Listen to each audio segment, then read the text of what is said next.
कई दिनों तक मगध में ठहरने के बाद गौतम बुद्ध मगध की राजधानी से प्रस्थान कर रहे थे।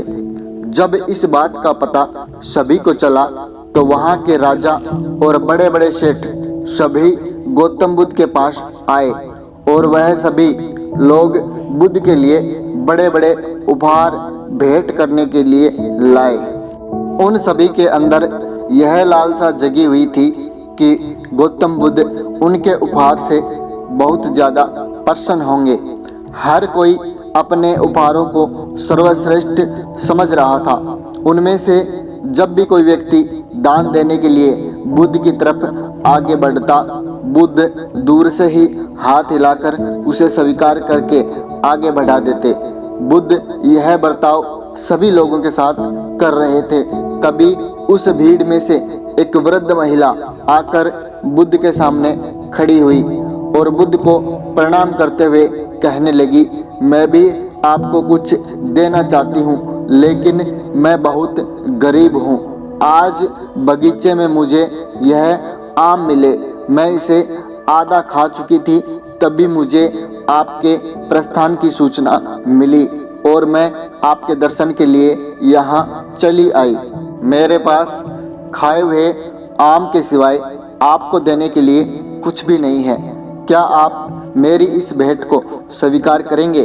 गौतम बुद्ध अपने आसन से उठे और उस वृद्ध महिला के पास जाकर और अपनी झोली फैलाकर उस आधे आम की भेंट को बड़े ही प्रेम पूर्वक स्वीकार किया।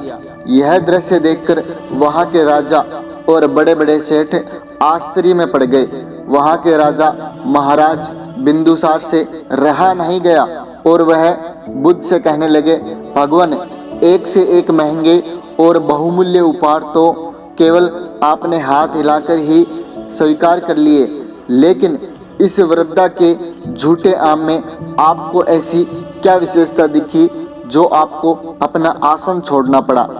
गौतम बुद्ध मुस्कुराए और महाराज बिंदुसार को समझाते हुए कहने लगे, इस वृद्धा ने मुझे अपने जीवन की समस्त पूंजी दे दी। आप लोगों ने मुझे जो भी उपहार दिया वह तो आपकी संपत्ति में से एक छोटा सा अंश मात्र है। आप सब लोगों ने दान तो दिया, लेकिन दान देने का अहंकार अभी भी आपके अंदर से गया नहीं। इस वृद्धा ने मेरे प्रति अपने प्रेम और श्रद्धा को दिखाते हुए अपना सब कुछ मुझ पर समर्पित कर दिया, फिर भी उसके मुंह पर असीम शांति और करुणा है।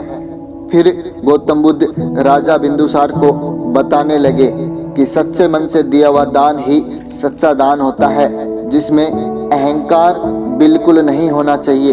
उन सभी धनी लोगों को अपनी गलती का एहसास हुआ और सभी गौतम बुद्ध से क्षमा मांगने लगे।